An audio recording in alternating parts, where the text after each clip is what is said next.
Donald Trump and his Venezuela failure as we move into the Christmas season. Nothing gives like the gift of piracy, apparently. Donald Trump has shot 20, blown up 23 boats, killed a couple of dozen people. We still don't know why. There's been no due process. There's been no evidence presented. But here's something that you couldn't hide as well. He had, the U.S. military seize an oil tanker off the Venezuelan coast and keep the oil. Is that ever a tell?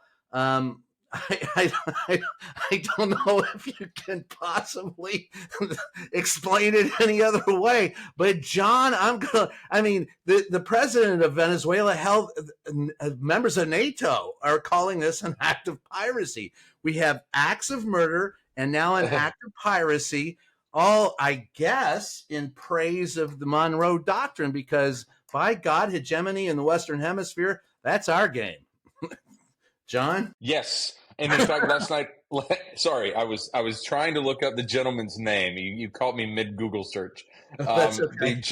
James Austin, the comedian who plays Donald Trump on SNL, last night, I believe it was their cold open, was the president on Air Force One talking to reporters, and he had a great line. He said, "And now we're doing the pirate R."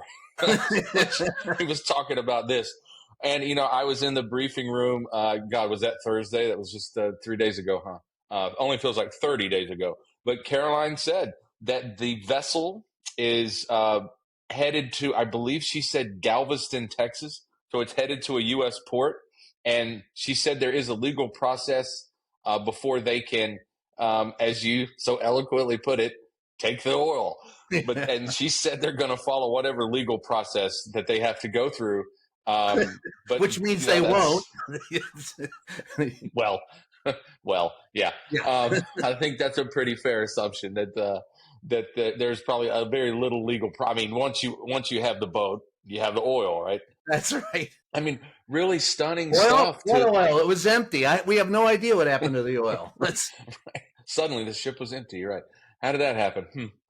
And you start to, you just connect the dots here. I was not chased off at the White House on Thursday after the briefing, that there is a world where Maduro can stay in power if he just stops doing certain things or starts doing other things.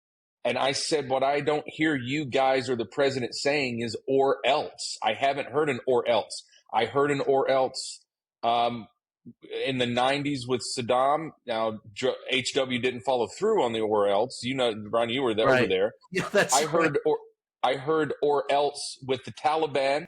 I heard or else with Saddam in 2002 and 2003. I have not heard an or else from this administration that he has to go, period.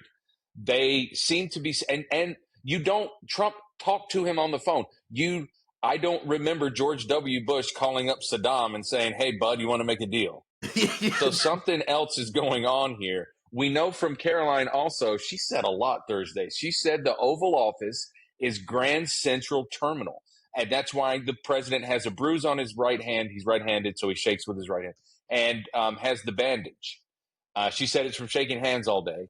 I don't believe that about the hand, but I do believe that the Oval Office is, when he's in there, once he shows up about 11:30 in the morning and goes until 6 or 6:30, he is having a lot of meetings.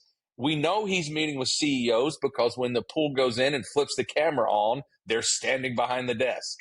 And you have to figure a lot of energy CEOs are coming through there. Energy executives are coming through there. And the U.S. oil sector wants back into Venezuela very badly. So just connect the dots here. And one thing about drug smuggling. Yes, one thing about drug smuggling is it's easy to understand. It's an easy message to put out there. It's harder to say we're going to send the first Marine Expeditionary Unit into Venezuela because we want Chevron and ExxonMobil to start drilling there.